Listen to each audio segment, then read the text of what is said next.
you all you all you all. صوت الو ده ظاهر ازاي ما بين الكلمتين، والصوت اللي عامل زي الهمزة هنا ده اختفى ليه؟ هلو معاكم مس رحمة شعبان، وهقول لكم بالتفصيل في دروس الفونولوجي من كل جمعة إن شاء الله درس جديد. ومعادنا النهاردة درس linking vowel to vowel.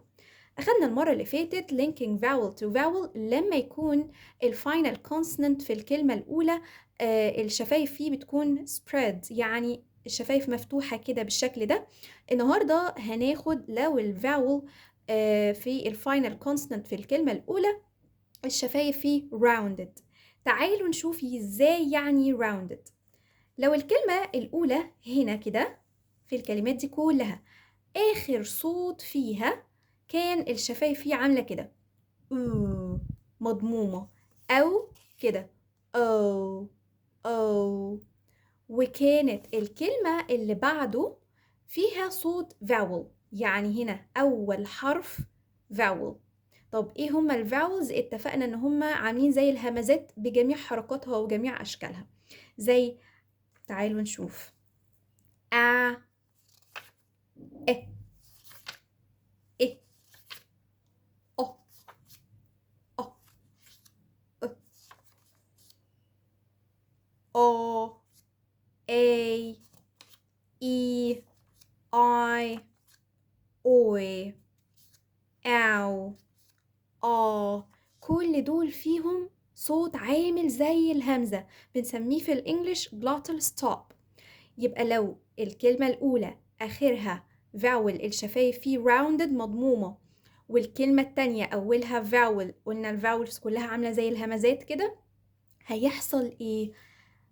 هربط الكلمتين، هعمل linking ب و sound صوت ال W، زي ما عملنا هنا في الكلمة دي ودي لما جينا نربطهم ببعض. you all هنا آخر sound sound اللي هو ده you شفايف فيه عاملة ازاي كده اهي الكلمة التانية أولها vowel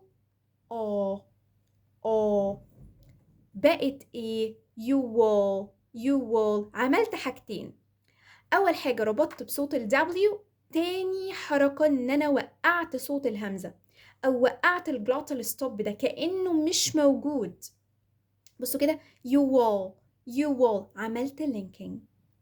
وده اللي بيبين لنا أو اللي هو بيوضح لنا إزاي الأجانب لما بيتكلموا بشكل سريع أحيانا مش بنفهم هم بيقولوا إيه، لأن هم بالفعل بيظهروا أصوات مش موجودة وبيخفوا أصوات كانت موجودة في الكلام لكل كلمة لوحدها. إنما في connected speech أو casual speech أو conversation اللي هي daily life conversation بيحصل إن في أصوات بتظهر وأصوات بتختفي، وده بيفسر لنا ليه إحنا مش بنفهم بسهولة الكلام السريع. تعالوا نشوف examples كتيرة جدا. هنا في كلمة you all عملت إيه؟ أنا ظهرت صوت ال W ووقعت صوت الهمزة اللي هو الجلوتال ستوب دوت. ولكن أخلي بالي إن أنا في الديكشنري أو القاموس أنا ألاقي الكلمة ما بين سلانتس كده، إنما في الطريقة بقى اللي أنا وأنا عايزة أظهر الكونكتد سبيتش الصوت عمل إزاي بحطها ما بين كده square brackets اللي هي العلامات دي. تمام. تعالوا نشوف مثال كمان. go out. هنا آخر صوت في كلمة go اللي هو صوت أو أهو go out. تاني صوت في أو الصوت الأول في الكلمة اللي بعده أو go out بقت go out. حصل إيه؟ طلعت صوت و sound وخفيت صوت الهمزة أو الجلوتال ستوب اللي هنا go out. تعالوا نشوف examples كمان. too often. الكلمة ليها طبعا نطقين often أو often. too آخر sound في كلمة too sound أهو الشفايف فيه إيه؟ rounded مضمومة كده. too often often. طيب حصل إيه؟ أولا ظهرت صوت ال W أهو وخفيت صوت الهمزة أو الجلوتال stop. too often. too often. examples كمان. throw it. throw it. آخر sound هنا O. O. O. تاني كلمة أولها إيه sound. صوت برضو glottal stop هنا. بقت عاملة ازاي؟ through it. ظهرت صوت و وخفيت صوت الجلوتال stop اللي هنا through it.